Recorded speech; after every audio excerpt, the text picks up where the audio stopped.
नमस्कार, मैं आपके साथ अंजना और आप देख रहे हैं आरपीएस समाचार। आइए शुरुआत करते हैं आज की खास खबर से। जहां भी अन्याय, जुल्म और अनाचार है, उसके खिलाफ उठने वाली हर आवाज भगत सिंह है। बलिदान दिवस पर आयोजित संगोष्ठी में याद किए गए भगत सिंह, राजगुरु और सुखदेव।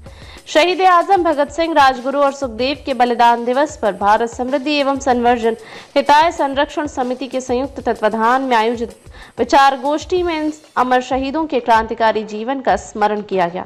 शहीदों के सपनों का भारत विषयक संगोष्ठी में जीवंत परिचर्चा हुई। राजधानी लखनऊ के चांसलर क्लब में आयोजित संगोष्ठी में मुख्य अतिथि राष्ट्रीय लोकदल के राष्ट्रीय महासचिव श्री अनिल दुबे और मुख्य वक्ता भारत समृद्धि के अध्यक्ष शैलेंद्र दुबे थे। विशिष्ट अतिथि चांसलर क्लब के निदेशक जसमिंदर सिंह थे। संगोष्ठी का संचालन रीना त्रिपाठी एवं डॉक्टर अश्विनी शुक्ल ने किया।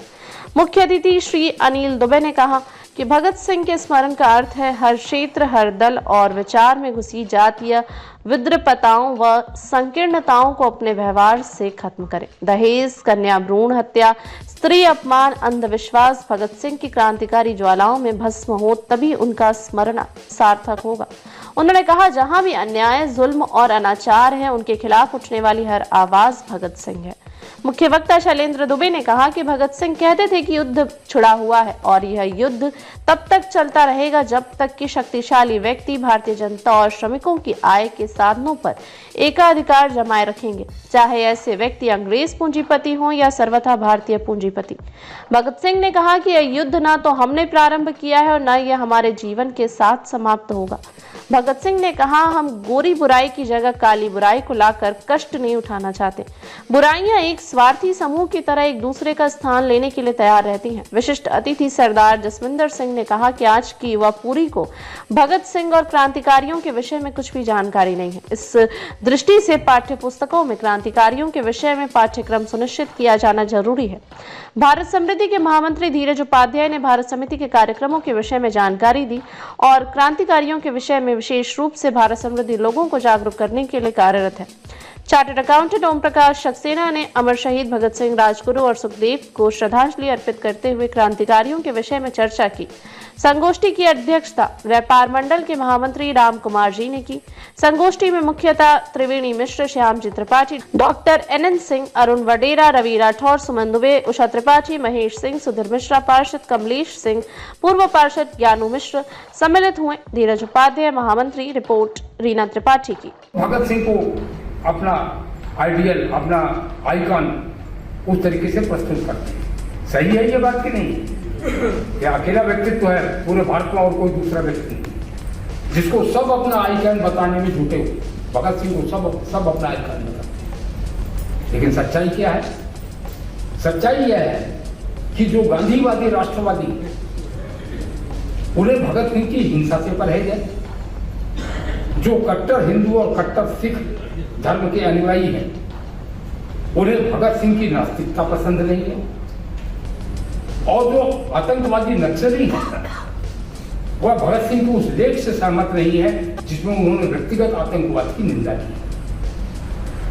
तो वह सब इन बातों से सहमत नहीं है, लेकिन भगत सिंह के प्रति सबके मन में सम्मान है। सब भगत सिंह को देखना चाहते हैं। 2008 में इंडिया टुडे ने एक सर्वे किया और वो सर्वे का टॉपिक था महानतम भारतीय। उसका टॉपिक, आप सोच सकते हैं महानतम भारतीय में सबसे ज्यादा वोट किसको मिले थे इंडिया टुडे की उस सर्वे में? अब मैं बोल रहा हूं इस अवसर पर, आप नाम बता देंगे अभी तो, लेकिन इसके पहले आपने कल्पना नहीं किया होगा। जो 3 लोग थे, सबसे ज्यादा वोट अनिल जी, सबसे ज्यादा वोट भगत सिंह को। महानतम भारतीय नंबर 1 पर इंडिया टुडे का सर्वे है, मैं नहीं बता रहा। सबसे ज्यादा वोट भगत सिंह को मिले थे और दूसरी पायदान पर भगत सिंह से बहुत नीचे महात्मा गांधी का नाम, और महात्मा गांधी से थोड़ा नीचे बराबर की टक्कर में उनसे थोड़ा नीचे सुभाष चंद्र बोस का, बाकी किसी का नाम ही नहीं था। तो भगत सिंह का कोई प्रचार नहीं होता, उसके बावजूद भी भगत सिंह लोगों के दिलों पर छाया हुआ।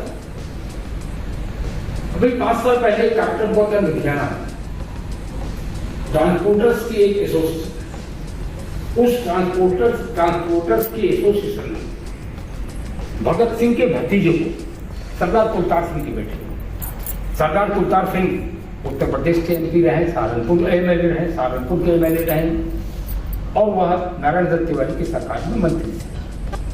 तो उनके बेटे को उसका उद्घाटन करने के लिए बुलाया ट्रांसपोर्टर्स ने, उनका अधिवेशन।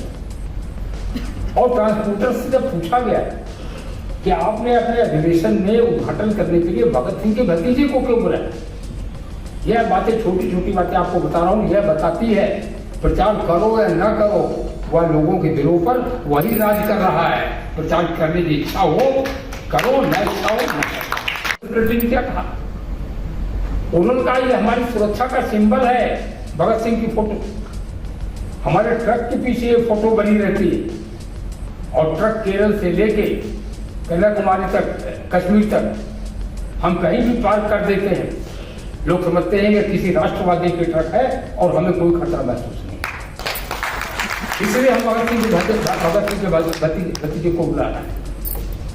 भगत सिंह को फांसी हो जाने के 4 साल के बाद हेनरी विल्सन, जो यहाँ का बहुत बड़ा CID अधिकारी था, उसने जो ब्रिटिश सरकार को रिपोर्ट दिया, उस रिपोर्ट से ब्रिटिश सरकार को कपकपी छूट गई थी।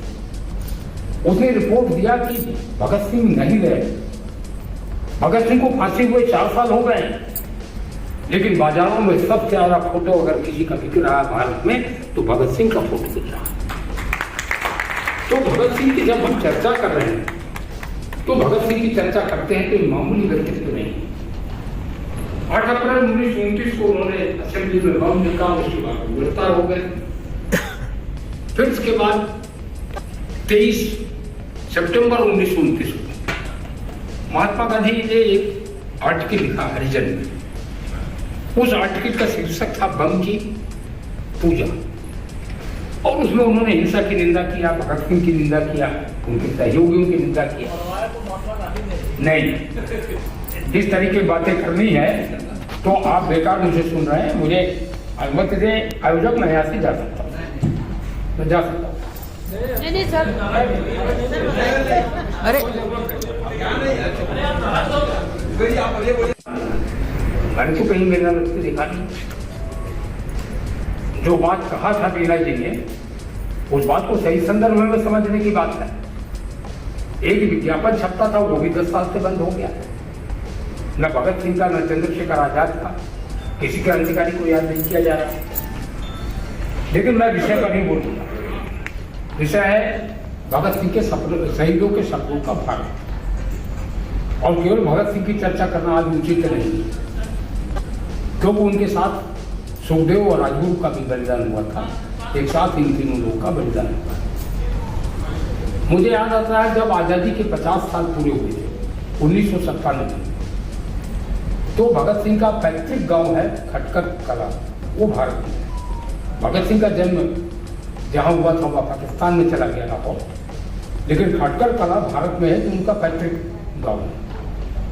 तो उनके पैतृक गांव में एक म्यूजियम बना हुआ है, और वहाँ पर भगत सिंह से जुड़ी हुई चीजें वहाँ पर रखी हुई हैं। 50 वर्ष पूरे होने के बाद खटकर कला में एक व्यक्ति, जैसे कोई थोड़ा सा मानसिक रूप से बेरेल हो जाता है या मानसिक मंद बुद्धि जिसको कहते हैं, मंद हो जाता है, तो ऐसा कोई व्यक्ति था, वो उस दिन उस म्यूजियम में घुस गया। और उस म्यूजियम में जाकर उसने क्या क्या चीजें लूटा। वहाँ भगत सिंह की राख रखी हुई थी, वहाँ भगत सिंह के मोजे रखे हुए थे, वहाँ भगत सिंह की कलाई घड़ी रखी हुई थी, और भगत सिंह के चाचा सरदार अजीत सिंह के 2 बड़े पुराने पतलून रखे हुए थे। ये सब उठा के वो भाग गया। और चूंकि कैमरे उमरे लगे रहते हैं, कुछ कैमरे लगे थे, कुछ पुलिस ने जांच पड़ताल किया, तहकीकात किया, और तहकीकात करने के बाद कुछ दिन के बाद उसको पकड़ लिया। जब उसको पकड़ा गया तो जब पुलिस वाले उसके घर में घुस रहे थे, भगत सिंह के प्रति ये बहुत बड़ी श्रद्धांजलि है जो वो मंदबुद्धि व्यक्ति कह रहा था। जानते हो वो क्या कह रहा था? वो कह रहा था, खबरदार मेरे पास मत आना, मैं भगत सिंह हूँ, मैंने सैंडर्स को गोली मारा था, मैं तुमको भी गोली मारूंगा। इससे बड़ी श्रद्धांजलि भगत सिंह के प्रति कुछ भी नहीं हो सकती। अंततः उसको पकड़ा गया, 18 महीने जेल में रखा अकाली दल की सरकार। अरे मैं कहता हूं, अगर भगत सिंह जीवित होते तो कहते इस गरीब आदमी को हमारे चाचा की सरदार अजीत सिंह की वह पुरानी पतलून दे दो, कम से कम ठंड तो निकाल लेगा ये। लेकिन इससे बड़ी श्रद्धांजलि क्या होती भगत सिंह की। खबरों में अब तक के लिए बस इतना ही। फिर होगी आपसे मुलाकात कुछ ऐसी खास खबरों के साथ। तब तक के लिए नमस्कार और देखते रहिए आरपीएस समाचार।